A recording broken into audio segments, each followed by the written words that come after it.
Bueno, solo que sea por eso. Bueno. Y Beatriz, Olga y Laura. Laura. Laura, ¿también ya estás aquí? Sí, Doc. Y también no nos vas a dejar verte, ¿verdad? ¿Mande? También no nos vas a dejar verte. No. Bueno, sale. Entonces, miren, voy a compartir mi pantalla.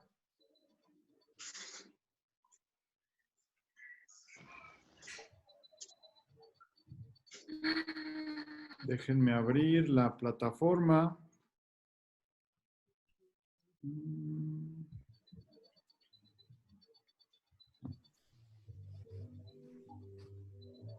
Les puse esta presentación.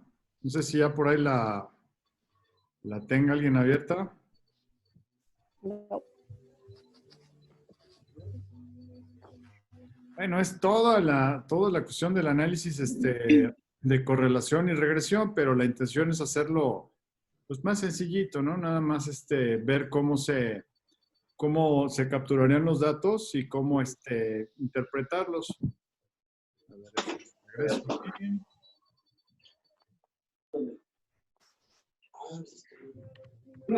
Es que esta viene muy básica, yo tengo poquita memoria.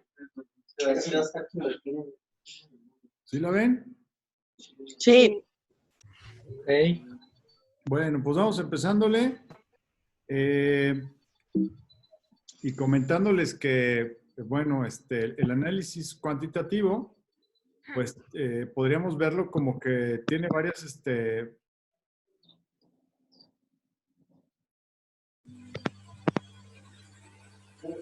Profesor, ya nos escucha.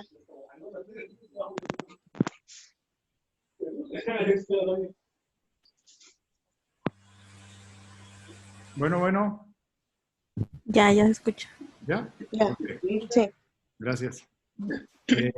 Les comentaba que el análisis cuantitativo, y sobre todo cuando se aplica la estadística,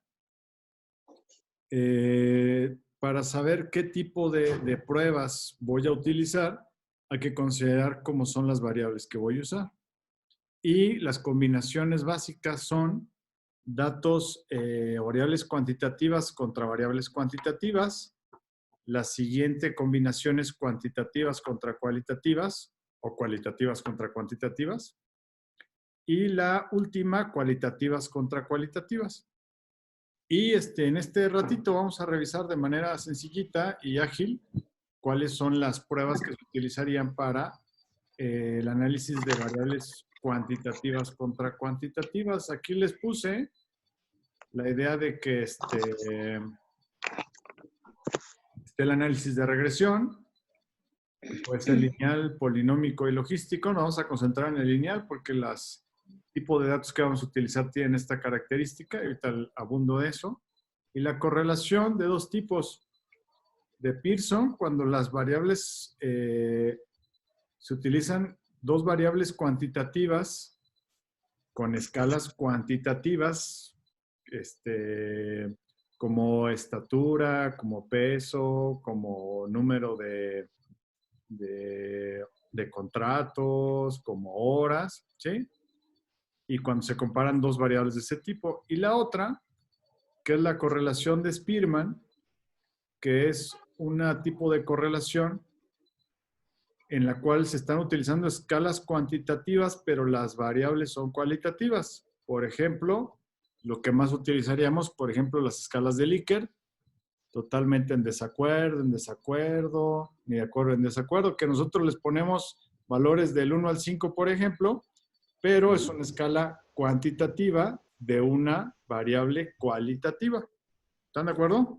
¿Sí ven la diferencia? Sí. Bueno, y entonces se utilizan diferentes pruebas para unas cosas y para las otras. Bueno, ¿de qué se trata de manera sencilla la regresión? Y se refiere al hecho de que cuando las características o atributos que tienen las personas o las muestras que se analizan, en mayor o menor medida, todos nos parecemos a nuestros semejantes. Y esto hasta se sabe por por lo que se le ha llamado normalidad de los datos y la forma en que se distribuyen los datos. Y hay algo que se llama distribución normal, que seguramente la conocen, que es una cualidad que tienen las características de los sujetos pues, que habitan en la Tierra, ¿no? Por lo menos las que conocemos. Y esa característica tiende a darse mucho y quiere decir que los datos tienden a agruparse. Y la regla es que los datos que se agrupan dentro de más o menos 2 desviaciones estándar, cuando el 75% de los datos se agrupan ahí, quiere decir que tiene una distribución normal. Bueno, esto no es muy importante saberlo para el proceso de investigación, pero es una de las bases para lo que se llaman las regresiones. Y aquí, por ejemplo, Galton, que es el que propuso este modelo, que pues es muy útil, decía que sí, la estatura de los hijos estaba determinada por la estatura de los padres, pero que si tú tenías un papá que estaba altísimo o tenías un papá que estaba enano, tus hijos pues sí iban a tener algo que ver con la estatura del padre, pero también iban a tener que ver su estatura con el hecho de que sean seres humanos y que comparten con los demás seres humanos ciertos atributos, por ejemplo, de estatura, y no solamente la del padre. Entonces, por eso decíamos, por eso se le puso ese nombre, ¿no? Supongamos que yo tengo un papá muy alto que mide 2 metros, y entonces, pero la estatura promedio en la Tierra es de 1,70, ¿no? Entonces, si mi papá mide 2 metros, no necesariamente yo voy a medir 2 metros, porque está el factor de la estatura de mi papá, pero también está el factor de que el promedio de las estaturas de los seres humanos es de 1,75. Y esas características que compartimos con todos, te regresa hacia la media, te jala. Eso, y por eso se le llama regresión. Dicen, sí, es que tu papá es muy alto, sí, pero también eso no te quita que seas un ser humano y que te vayas a parecer a todos los demás.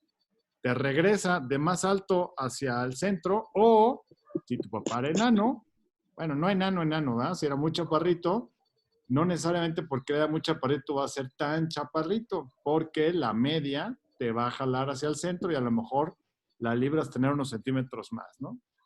Entonces él propuso este modelo, que lo tenemos aquí, y dice que la altura del hijo, por ejemplo,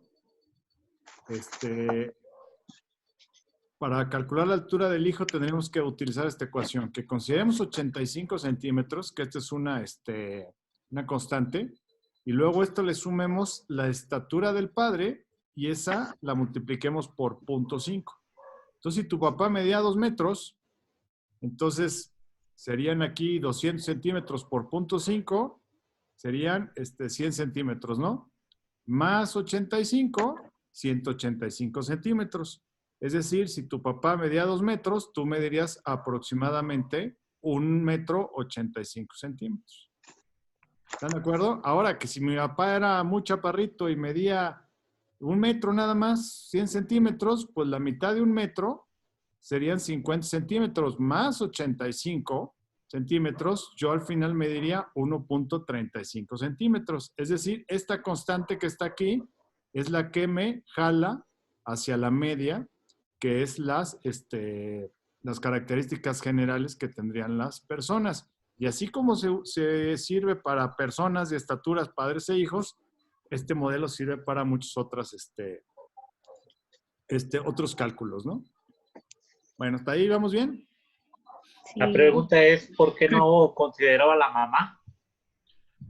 Pues también podría hacerse una ecuación para la madre, y podría ser que la madre pudiera a lo mejor no aportarle 0.5, sino aportarle 0.4 o 0.8, ¿sí? O sea, sí puede ser. Él originalmente lo propuso con esto, pero el modelo funciona para hacer una estimación en cualquier tipo de variable. Eso sí, puede ser estimaciones muy buenas o estimaciones muy malas. Para eso hay un estadístico que acompaña esto y que nos dice que también la ecuación representa a lo que, o sea, qué tan poderosa o qué tan buena es para representar lo que podría suceder cuando la aplicamos. Eso es lo que le llamamos la bondad de ajuste o R cuadrada.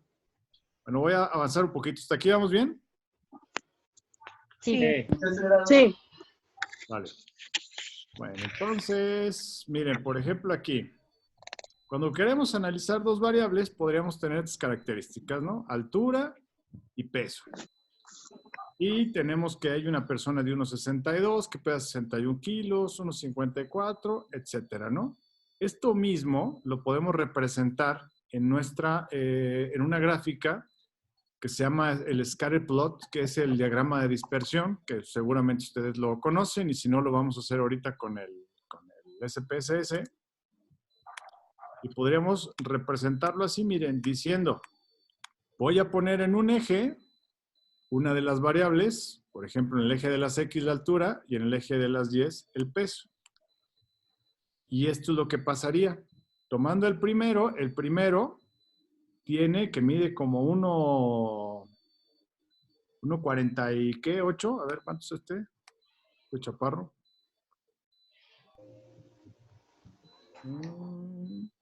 Bueno, pues no están todos, pero supongan que están ahí. Que el que mide como 1,48, pesa menos de 40 kilos. Por ejemplo, este que está aquí, mide como 1,54 y pesa 60 kilos. Este que está acá, mide como 1,78 y pesa como 60 y tantos kilos. ¿Están de acuerdo? Cada uno de esos puntos representa la conjunción de dos atributos. La estatura en el eje de las X, que dice qué tan a la derecha está el punto, y por otro lado, el peso, que me dice qué tan hacia arriba o hacia abajo está el puntito. ¿Sale? ¿Hasta ahí vamos bien? Sí.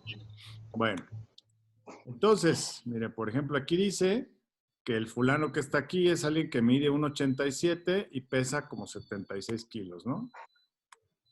Ese que está ahí mide 1,61 y pesa 50 kilos. Y algo que podríamos ver aquí, por la distribución que tienen los puntitos, es que parece que mientras más están hacia la derecha, más están hacia arriba. ¿Verdad que sí? Sí.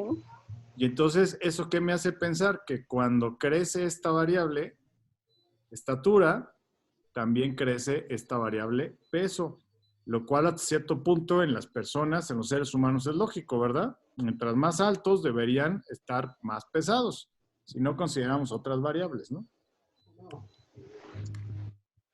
Hola, buenas tardes, ¿cómo estás? Miren, aquí se hace más o menos un análisis y dice, fíjate que más o menos, tanteándole, 10 centímetros más en el eje de las X me representan 10 kilogramos más en el eje de las Y. O sea que, sin ser exacto, por cada 10 centímetros más que tengas, a partir del 1,60, pues pesarías más o menos como 10 kilos más. Ya sabemos que eso no necesariamente es cierto, ¿verdad? Porque si fuera así, Estamos hablando del 3, como son 380. las personas que miden 1 metro, pues casi no pesarían nada, ¿no? Y eso no es cierto. Bueno, y al respecto de estos diagramas de dispersión, fíjense cómo aquí vemos que cuando aumenta más a la derecha, más arriba, ¿sí? Eso se llaman relaciones directas, porque cuando esta aumenta, esta también. Por otro lado, vean esta. Parece que mientras más a la derecha está más hacia abajo están en este eje. Fíjense, estos que están más acá tienden a estar más altos y estos que están más a la derecha tienden a estar más bajos. Esto se llama relación inversa. ¿Cuándo hay una relación inversa? Cuando la variación de uno es inversa a la otra. Por ejemplo, aquí aumenta este y disminuye el otro.